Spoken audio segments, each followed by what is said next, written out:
Bem-vindos, senhores telespectadores, a mais um Duelo de Ideias. E hoje o meu convidado é especialíssimo.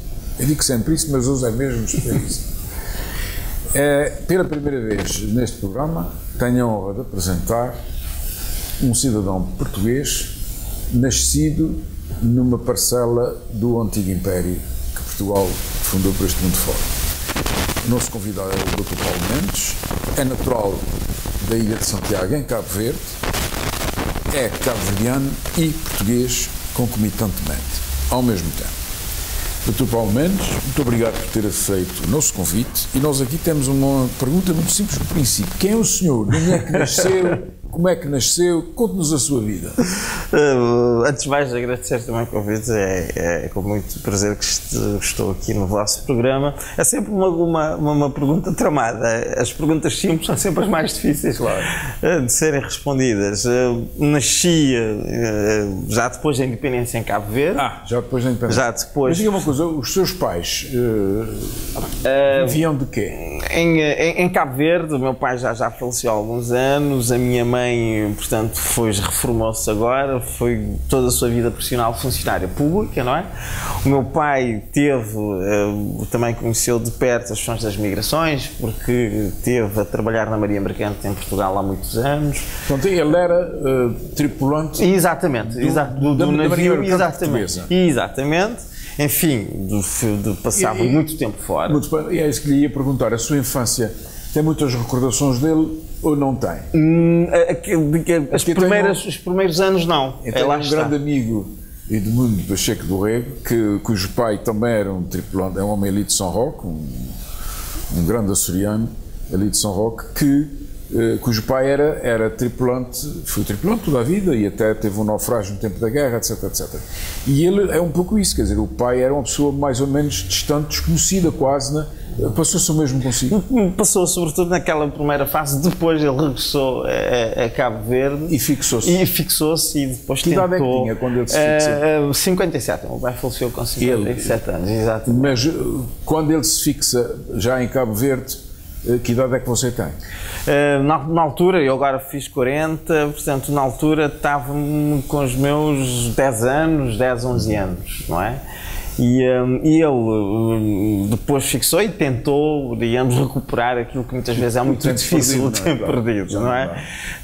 A minha mãe, o meu pai é de Santiago, a minha mãe é da Ilha do Fogo, enfim, uma ilha que tem... São muito distantes essas duas ilhas. As semelhanças são muito, em termos de distância, estamos a falar as mesmas coisas, se calhar aqui em comparação com as Açores. Santiago para a Ilha do Fogo estaremos a falar de avião um pouco mais de 30 minutos e de barco 5, 6 horas. Portanto, São Miguel III. Exatamente, as ligações interilhas, já estavas aqui a Ilha do Fogo. Como é que eles se conhecem? Como é que os seus pais se conhecem? Na cidade da Praia, não é? Porque o meu pai é natural de Santiago, a minha mãe veio de Ilha do Fogo para vir estudar e depois, enfim... Encontraram... Exatamente. Ora bem, depois o senhor é educado aí...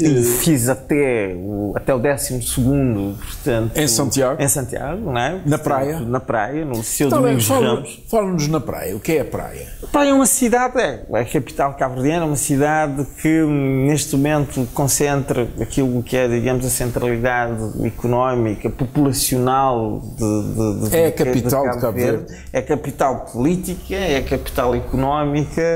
Alguns dirão que é a capital cultural, eu já não diria isso, penso que a questão cultural será mais na Ilha de São Vicente. Neste momento, portanto, Cabo Verde está com meio milhão de habitantes e a cidade da Praia estará, portanto, com cerca de 25% a 30% da população total cabo-verdiana.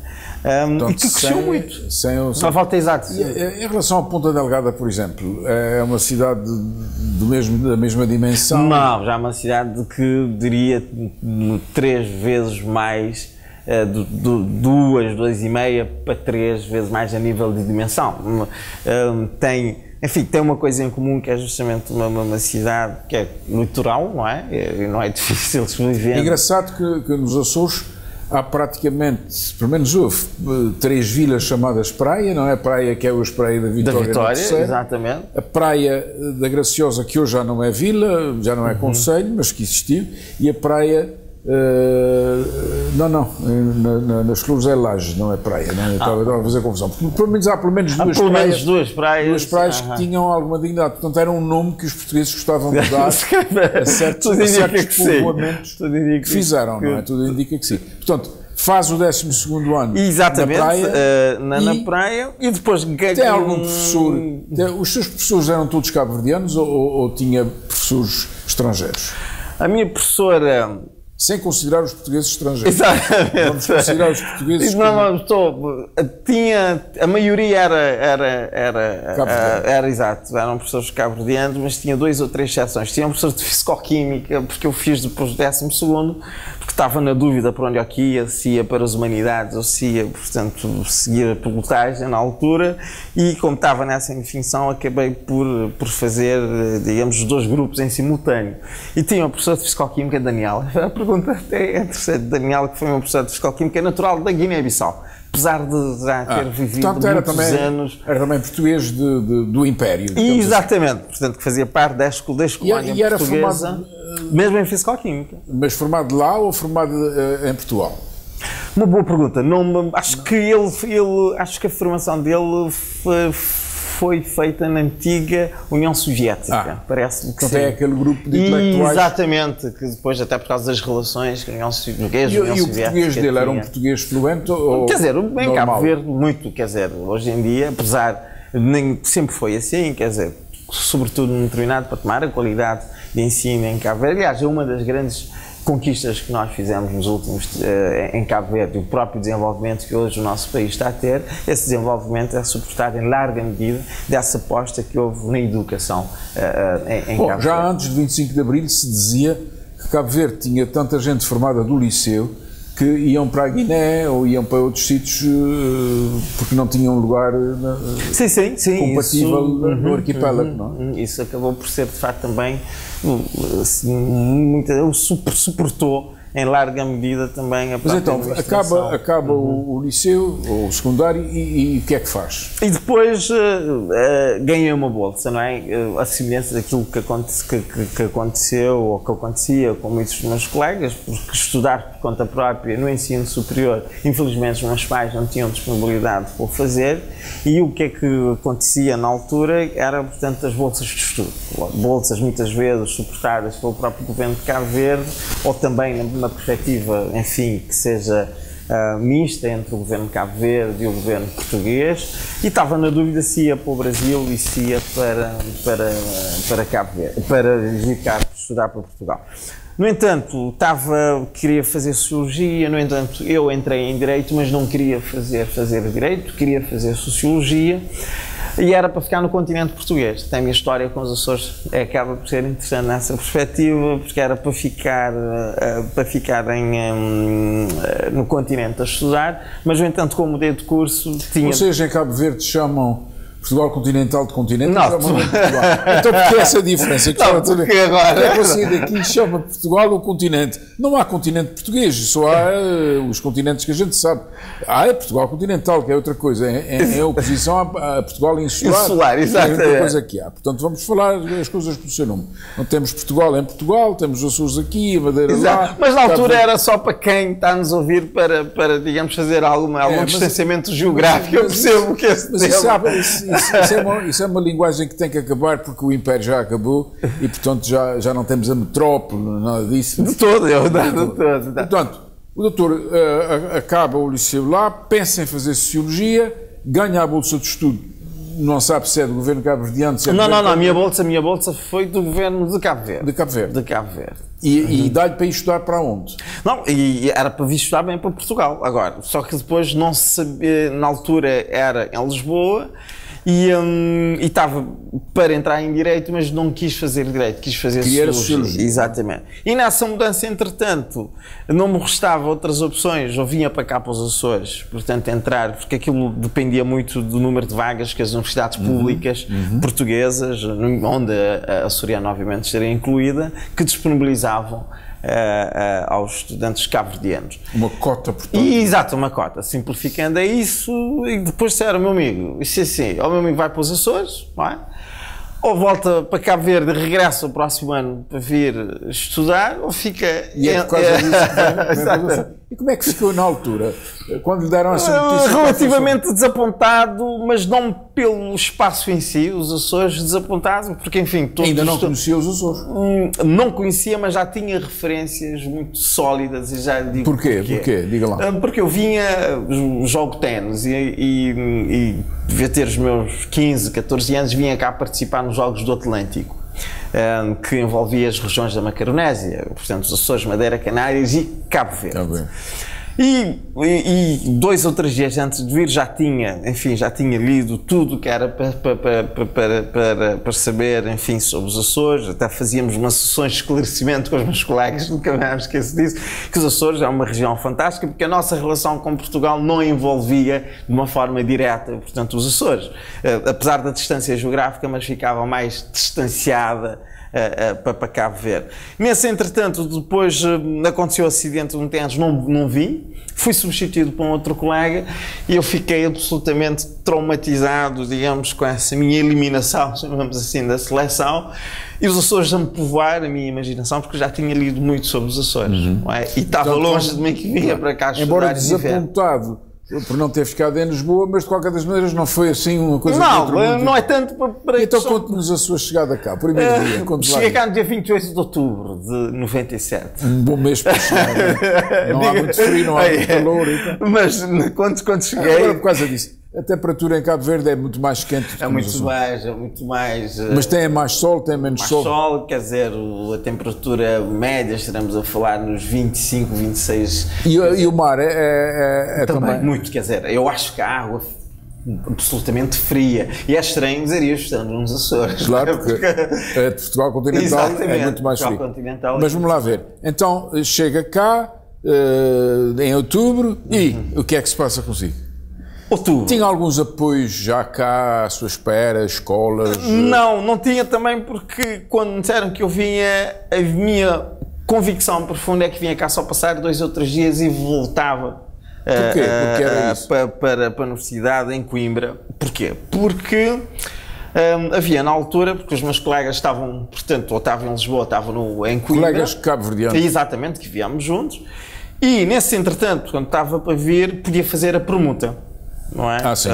E podia fazer a permuta. Portanto, a sua esperança era essa. Exatamente. Já tinha feito os contactos, tinha 3 opções, inclusive, para fazer essa permuta. 2 delas estavam em Coimbra e outra estava em Lisboa. E entravam também em Sociologia, eram daqui de São Miguel, mas não estavam a gostar do ambiente e queriam regressar aqui, porque a universidade já era o 2º ano que estava a ter a nossa licenciatura em Sociologia. Fiz os contactos, enfim, as papeladas, etc. E quando chegou a hora H de fazer a permuta, a rapariga que eu escolhi justamente para fazer a permuta desistiu. Acho que tinha apaixonado, portanto, alguém em Coimbra que já não queria fazer a permuta. E eu disse, já não podia, obviamente, recuar e não podia ter outras alternativas, porque aquilo havia um timing administrativo para fazer as coisas. E passei cá 3 ou 4 dias, nem me pus os pés na universidade, porque eu estava convencidíssimo que ia ficar mesmo em Coimbra. Que ia depois para Coimbra. Eu estava de São Paulo, temos mesmo que ir às aulas, afinal. Não é? Então comecei a ir às aulas na outra convicção de que no ano seguinte iria ter a possibilidade de pedir a transferência. Disseram que podia o fazer, mas depois fiquei encantado. Claro. Pessoas, fui absolutamente... Foi apanhado pela sereia açoriana. Então vamos lá ver. E a sua entrada na universidade, como é que foi isso? Arranjou o quarto com facilidade ou não? O primeiro quarto que eu arranjei, até não vou dizer o nome da senhora, mas uma senhora muito que ficamos até hoje, muito, enfim, muito amigos. Foi através de um telefonema, o quarto ficava a menos de 500 metros da universidade. Eu lembro que quando passei a noite toda a falar sobre a minha família e sobre Cabo Verde, ela achou muito curiosidade, não é? Explicar, enfim, de Cabo Verde, porque há essa cumplicidade também, que o doutor acaba também, e antes da entrevista estávamos a falar um pouco, essa cumplicidade entre Cabo Verde e os Açores. E ficamos praticamente a noite toda a falar sobre Cabo Verde. E depois fiquei lá um mês, mas o quarto era o valor, gostava imenso daquele quarto, mas o valor era muito mais alto daquilo que seriam a disponibilidade que eu tinha na altura enquanto bolseiro. Tive que encontrar um quarto mais acessível na Rua do Amorim, não é? Portanto, foi a segunda rua que eu vivi. Enfim, pois, como qualquer estudante, acho que já, enfim, rodei, entre aspas, um pouco essa cidade de Ponta Delgada enquanto estava a estudar. E depois acaba por se formar,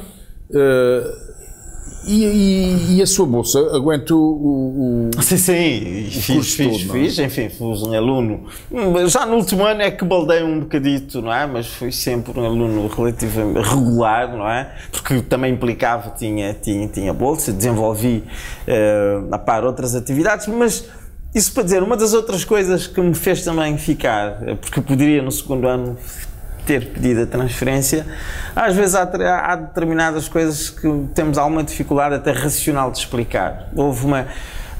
Fui recebido de uma forma que eu nem estava à espera. Eu lembro quando fui para Cabo Verde de férias, os meus colegas... passava férias em Cabo Verde? E fui uma das primeiras vezes que eu fui para Cabo Verde, lembro que os meus colegas foram buscar... Passou um ano cá. Exatamente, passei cá o Natal, exatamente. Eu lembro... Natal, Páscoa e só no verão é para lá. Tal e qual como no meu tempo. Exatamente. Eu lembro a primeira vez que eu fui de Cabo Verde e ter regressado, que os meus colegas estavam, emocionei-me completamente, estavam todos lá no aeroporto à minha espera.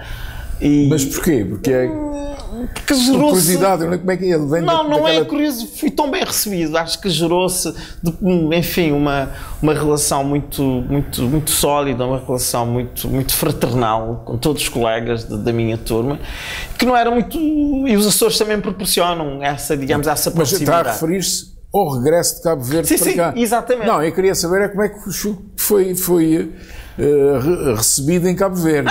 Depois quando eu fui de férias. Claro, há sempre aquela, né? Há sempre aquela expectativa, aquela saudade. Muitos colegas seus que tivessem vindo estudar para cá e que estavam lá de férias também. Para cá nos Açores. Açores e Portugal continental. Sim, muito. Quer dizer, é normal Cabo Verde, uma das coisas interessantes que nós temos é, digamos, essa multiplicidade do destino de estudo das pessoas. Continuaram a ir para a Rússia ou não? Hoje menos, muito menos. Mas vão ainda? Ainda vão, mas muito menos. Deve ser muito difícil falar em russo e estudar em russo. Eu conto uma história. Tenho um primo meu que estudou na Rússia, ele fez economia. Eu lembro que a primeira carta que ele me enviou lá para a família, o alfabeto russo tem um A que é ao contrário. E eu, armado em esperto, pensei que ele tivesse enganado. O primo também se calhar está a beber muita vodka, não é? Eu não coloco o tracinho no A. O que é que eu fiz? A colocar tudo que não sabia o que o alfabeto russo tinha, portanto, esse A ao contrário, sem o IFA no meio. E a carta obviamente nunca chegou e teve que regressar a Cabo Verde. Para dizer que hoje temos muitas pessoas, enfim, as pessoas se calhar estão numa faixa etária dos 50, acho que formaram de facto na antiga União Soviética. Não? Hoje menos, não? Hoje em dia a maior parte... O peso do Partido Comunista em Cabo Verde é grande? Agora não, temos hoje quem está no poder é o PAICV, o Partido de Esquerda, que espero que correspondente ao Partido Socialista. Exato, correspondente ao Partido Socialista. E o Partido de Direita como é que se chama? Que é o MPD, o Movimento para a Democracia, que ficou... Mas já esteve alguma vez? Já teve, de 90, a partir de 90, que foi de facto a entrada da democracia, do multipartidarismo em Cabo Verde, de 90 ficou pelo menos duas legislaturas, exatamente, e hoje quem está no poder é justamente, portanto, o PSV, espero que possa manter, vamos ter as eleições agora no próximo dia 20. O PIVC era o Partido da Independência, não é? Exato, o Partido Africano de Independência Cabo Verde, cuja origem justamente esteve, enfim, muito ligada à questão. Exatamente, o Única Cabral, o Pedro Pires, o Aristides Pereira, que entretanto já faleceu, e o Pedro Pires, que teve e devemos muito a ele nesse sentido, que teve de facto um papel muito já foi Presidente da República, é uma daquelas, enfim, pessoas, como qualquer país, também é importante ter as nossas referências, não é? Eu acredito muito também que o caminhar de uma sociedade é muito feito através das nossas referências, não é? Que todos nós temos. Portanto, passa as férias lá, quando regressa para Cabo Verde, tentam a recepção no aeroporto. Exatamente, calorosíssimo. Ficou sensibilizado. Completamente, completamente. Apanhado. Apanhado. Pela açorianita. Exatamente. E de facto, e aí começou a minha, digamos, essa minha serenidade. Uma coisa interessante, que comecei, nunca, não estava nos meus planos viver nos Açores, era terminar e regressar a casa, mas há um conforto que é muito difícil de explicar, não é? Claro. Portanto, quando nós apaixonamos, como se diz, como os poetas costumam escrever, quando nós apaixonamos, não interessa muito a razão pela qual nós... Os seus pais chegaram a vir cá? A minha mãe já veio cá. A minha mãe gosta muito dos Açores, espero até que ela proximamente possa vir de novo. Tem muitos irmãos? Nós somos 5. Somos 5. O meu irmão mais velho estudou em Cuba, por exemplo, só para reforçar aquilo que estávamos a falar. Fez engenharia civil. E depois tem algo... E trabalha em Cabo Verde? Trabalha em Cabo Verde. Uma das minhas irmãs mais velha, enfim, vive entre os Estados Unidos e Cabo Verde. O nível de vida entre Cabo Verde e Açores tem comparação? Tem, mas ainda estamos a um nível relativamente mais baixo do que os Açores. Não tem o apoio da Europa, não é? Vai começar por aí, não é? Mas se calhar tem menos dívidas, não é? Se calhar tem menos dívidas. Começar por aí, sabe que depois fazemos, uma das grandes vantagens de quando somos migrantes é justamente termos quase que diariamente essas, a comparação está sempre presente no nosso cotidiano, não é? E quando olho para os Açores e Cabo Verde, hoje em dia, por exemplo, os Açores, a nível de infraestruturas, nos últimos 10, 15 anos, fizeram de facto uma caminhada absolutamente extraordinária. E não tem nada a ver, não é, com os Açores de alguns anos atrás, em grande medida, portanto, portanto, dos fundos comunitários, não é? E de facto há essa vantagem, não é? Mas depois então forma-se e quando é que decide ficar nos Açores? Não há, sabe que porque acho que não sou exclusivo nisso, como qualquer imigrante nós não temos aquele momento ou aquele fato que para qualquer imigrante, ou pelo menos pela generalidade dos imigrantes, há sempre o regresso. Isso aconteceu muito com os açorianos e acontece, não é? Quando o açoriano está na diáspora. Todos os dias. Todos os dias, há o diário do regresso. O detalhe está, não é? Como se diz, o diário está nos detalhes, não é? É como é que se vai concretizar e depois percebe-se que o indivíduo no seu cotidiano faz tudo menos concretizar um plano de regresso, e de regresso fica o diário. Depois casou aqui ou não? Vivi exatamente, a minha companheira, portanto, agora separamos, era de cá, não é? É de cá, aliás, aqui da Terceira, não é? Mas depois o que é que, para responder a sua pergunta anterior, o que é que eu estava, quando terminei de estudar, fui para Santo Tomé fazer um trabalho. Foi para onde? Para Santo Tomé. Fui fazer um trabalho na roça. Já conhecia São Tomé? Não. Foi a primeira vez. Então já vai formado para lá, é? Sim, exatamente. Já fui fazer. Foi um trabalho de 3 meses, não é? Mas trabalho de investigação, exatamente, junto da comunidade cabo-verdiana. Vai como bolseiro ou vai por sua conta? Não. Fui para a minha conta, fui através da Isaura Carvalho, não sei se conhece, ela é santomense e trabalhou durante muito tempo aqui na nossa universidade, e houve uma oportunidade de ir lá fazer esse trabalho durante 3 meses.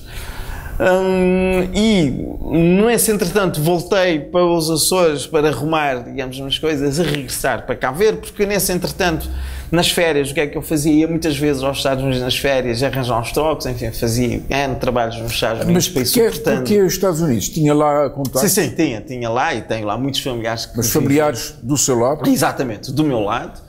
Que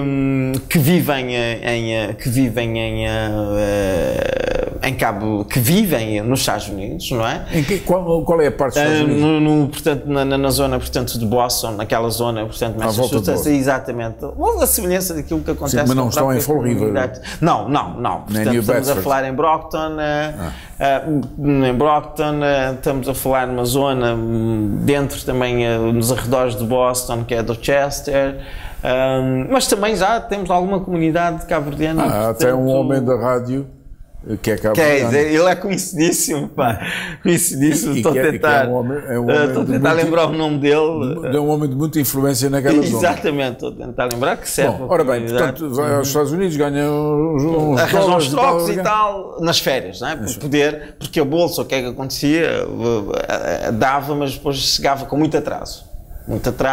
E eu trabalhava e tinha que arranjar, digamos, também alguns trocos para ir minimizar o atraso, portanto, da bolsa, mas isso, enfim, faz parte também do percurso enquanto estamos a estudar. Do ritmo de trabalho. Exato, e depois já é colocado aqui? Sim, depois de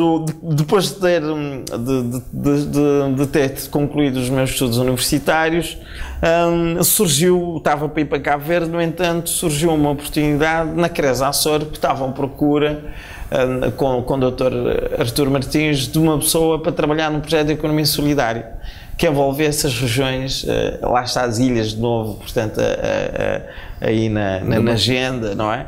Para trabalhar num projeto que era num projeto da economia solidária para os arquipélagos dos Açores, Canárias e Madeira, e estender esse projeto para Cabo Verde, enfim, e eu sendo cabo-verdiano, sem a minha formação... E continua a sua área de trabalho a ser essa? Não. Depois trabalhei durante algum tempo na área da economia solidária, enfim, também com a questão da área das migrações, e nos últimos 5, 6 anos estou, portanto, por conta própria, depois criei uma empresa na área de formação, que se chama Competir, uma empresa de formação e serviços, porque, enfim, fui ganhando alguma experiência também trabalhando com os projetos comunitários, e ultimamente depois abracei um novo projeto em simultâneo, que é, portanto, o ONOFS, que foi o primeiro co-work, um espaço co-work que nós abrimos aqui nos Açores, mas continuo, obviamente, com uma ligação muito forte ao associativismo, ainda continuo sendo também presidente da Associação dos Imigrantes dos Açores, porque a questão da imigração é um tema,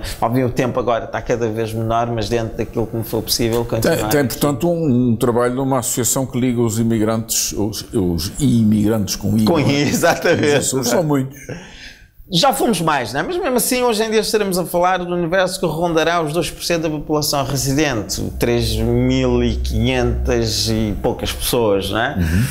Tivemos uma altura que houve, de facto, quando a crise estava no seu auge, que houve, de facto, um abrandamento muito significativo em relação aos fluxos migratórios para a região, mas neste momento temos com uma comunidade de mais de 80 nacionalidades, que essas pessoas passam em algumas ilhas, por vezes, até despercebidas, não é? Sim. É um bom indicador, não é? Mas estão cá, não é? E estamos a falar dessas comunidades, enfim, dispersas nas 9 ilhas aqui dos Açores, enfim, com os problemas, infelizmente, tem programas de rádio? Temos exatamente, programa de rádio. E tem tido bastante impacto? Há muito, e o doutor também deve ter essa noção, há mais pessoas que ouvem rádio daquilo que porventura nós pensamos, não é? E o retorno tem sido interessante.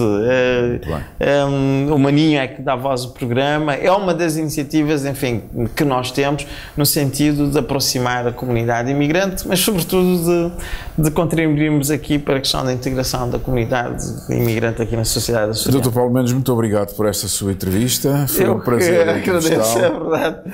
E até uma próxima oportunidade. Eu agora vai-me dar licença e vou apresentar aqui uma revista que é pouco conhecida, a Criativa, embora já tenha bastante circulação.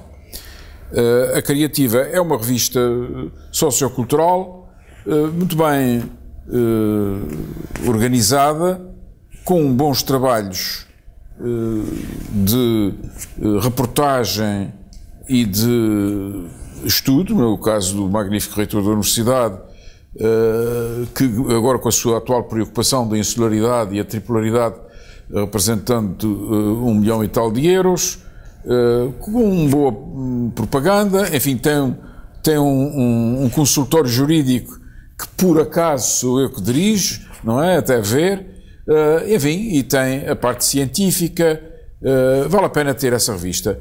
A Criativa, que neste número é dedicado à viagem da imagem peregrina de Nossa Senhora de Fátima. Muito obrigado pela vossa atenção e até ao nosso próximo programa.